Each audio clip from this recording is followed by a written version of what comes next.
Hey guys, it's the Wizard. Welcome back to part 2 of our new miniseries, Take a Hit, featuring the Wizard. Hope you guys enjoyed part 1. Check it out, part 2, Top 10.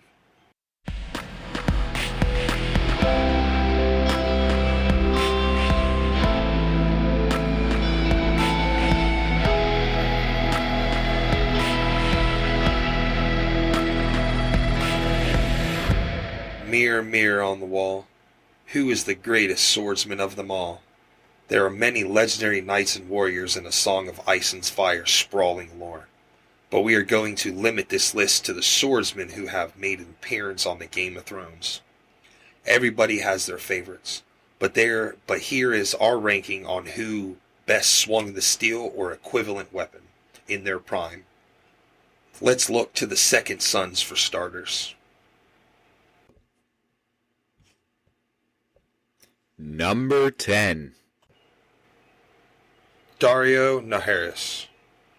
An infant of the street, Daario learned the arts of war to gain status in the marine fighting pits and eventually escapes slavery to earn a command position among the Second Sons.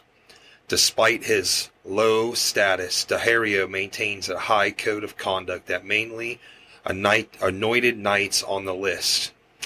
He won't harm civilians, and he only kills soldiers who are trying to kill him. Daario's superb fighting skills and intuition are evidenced when he as easily destroys the champion of Marine. Number 9.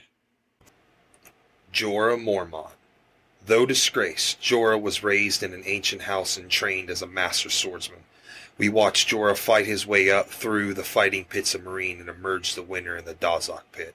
Plus, the spear throw to save Daenerys from the son of the Harpy, that was one for the ages.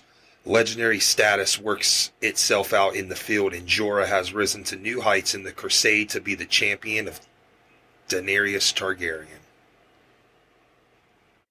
Number 8. Bronn.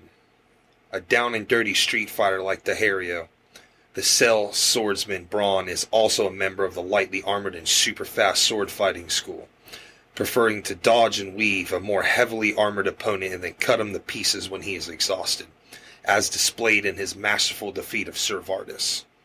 Though Bronn rises to great heights, being knighted for his crucial actions during the Battle of Blackwater. Much is foreseen for Bronn. Number 7. Oberyn Martell. The handsome, hugely skilled Oberyn would land higher on this list if not for the moment of boastful interaction that got him killed. He took on the role of Tyrion's champion in order to avenge the deaths of his sister and her children at the hands of the Mountain. His impressive speed and fighting moves were world-class, but he let his emotions get the better of him, and thus, sadly, he snatched defeat from the jaws of victory. Number 6. It is not just the dog, it's the hound. More of a brawler than a tactician, the hound simply destroys every opponent he comes across. He doesn't want to be a knight, and his enjoyment in the act of killing is tempered somewhat by his own odd code of ethics. He is a powerhouse in battle, but he is terrified of fire. He has defeated the swordsman Beric Dondarrion and can plow through a squad of regular soldiers with minimal difficulty, but meets his match when bested by Brienne of Tarth. Number 5.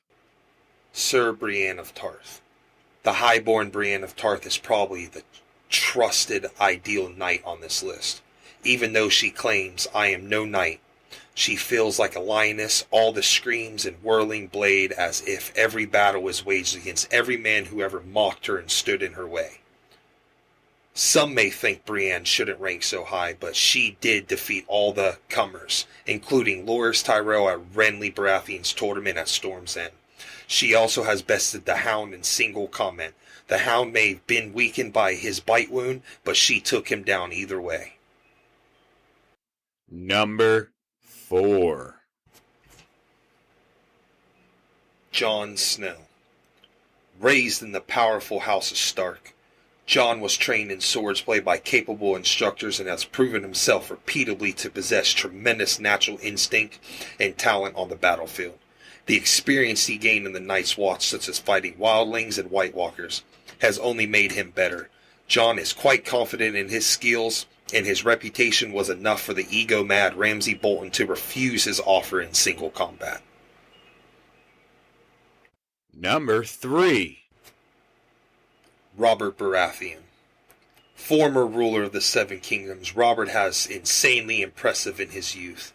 His killing of the mighty Rhaegar Targaryen at the Battle of the Trident with a single warhammer blow is one of the most stunning exploits in all of Westerosi history. Despite his battlefield prowess, Robert provided a far less capable king, eating and drinking to his excess, and finally succumbing to the treachery of his conniving queen, Cersei Lannister.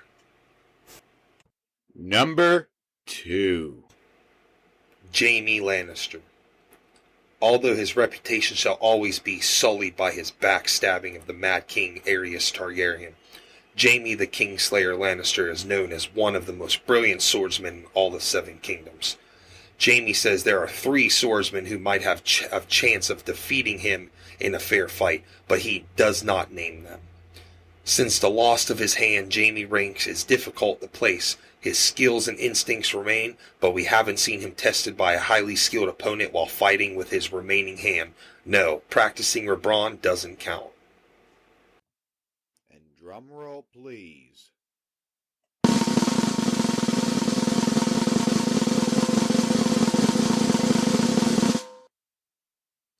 Number 1.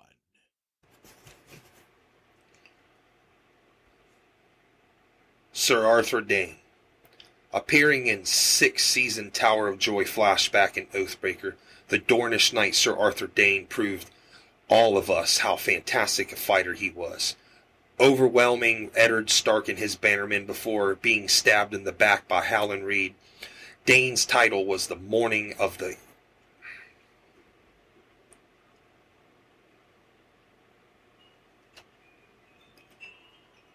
Sir Arthur Dayne. Appearing in the 6th season Tower of Joy flashback in Oathbreaker, the Dornish knight Sir Arthur Dayne proved to us all how fantastic a fighter he was, overwhelming Eddard Stark and his bannermen before being stabbed in the back by Howland Reed. Dayne's title was the Sword of the Morning, and he carried the infamous ancestral House Dayne blade, Dawn.